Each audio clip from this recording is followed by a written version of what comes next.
Ce soir, car dans la nuit du 2 au 3 janvier, les États-Unis ont mené une offensive militaire contre le Venezuela et enlevé son président Nicolás Maduro ainsi que sa femme. Cette intervention est une violation de la souveraineté du Venezuela, du droit international et de la Charte des Nations Unies. Cet acte d'une extrême gravité et nous la condamnons. Ne soyons pas aveugles sur les motivations réelles de cette offensive. Trump l'a affirmé lui-même. Il souhaite s'accaparer les immenses ressources pétrolières du Venezuela au profit des intérêts économiques et financiers nord-américains. Durant sa conférence de presse, Trump a ainsi affirmé clairement vouloir diriger politiquement le Venezuela jusqu'à ce qu'un gouvernement conforme aux intérêts américains soit établi, tout en se référant à la doctrine Monroe. La logique impérialiste qui nourrit les agissements des États-Unis ne date hélas pas d'aujourd'hui, que ce soit en Amérique latine ou dans le monde. Au Venezuela, c'est depuis 2001, lorsqu'Hugo Chavez adopte la loi qui affirme la propriété étatique de toutes les réserves de pétrole et de gaz, que les stratégies d'ingérence ont commencé, avec une première tentative de coup d'État en 2002. Cette stratégie a continué au fil des années.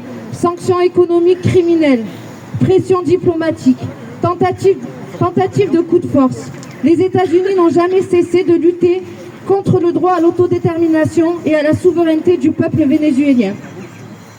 L'attaque perpétrée ce week-end s'inscrit dans une volonté d'ingérence plus globale. Cuba, Colombie, Mexique et ce matin le Groenland. Jusqu'où allons-nous laisser Trump aller dans ses velléités impérialistes? Face à cette situation, la France, par la voix de son président Macron, fait encore une fois le choix de se mettre en soutien aux intérêts impérialistes des États-Unis. Quelle honte! La déclaration d'Emmanuel Macron est d'une exceptionnelle gravité. En se félicitant de la chute d'un président à la suite d'une intervention militaire étrangère, en s'arrogeant le droit de parler pour le peuple vénézuélien et en prétendant désigner lui-même le dirigeant légitime du Venezuela, le président de la République française légitime l'agression américaine et foule aux pieds les principes les plus élémentaires du droit international.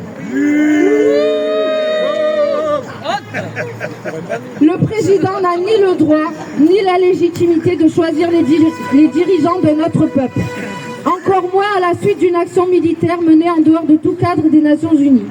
En se rangeant derrière la stratégie américaine de changement de régime, Emmanuel Macron engage notre pays dans une logique de domination et de vassalisation politique qui nie la souveraineté populaire qu'il prétend défendre. Cette prise de position est du côté de la force contre le droit, de l'ingérence contre la démocratie et constitue une rupture grave avec toute ambition d'indépendance diplomatique. Cela ne peut être la réaction de la France. Le Parlement doit être saisi en urgence.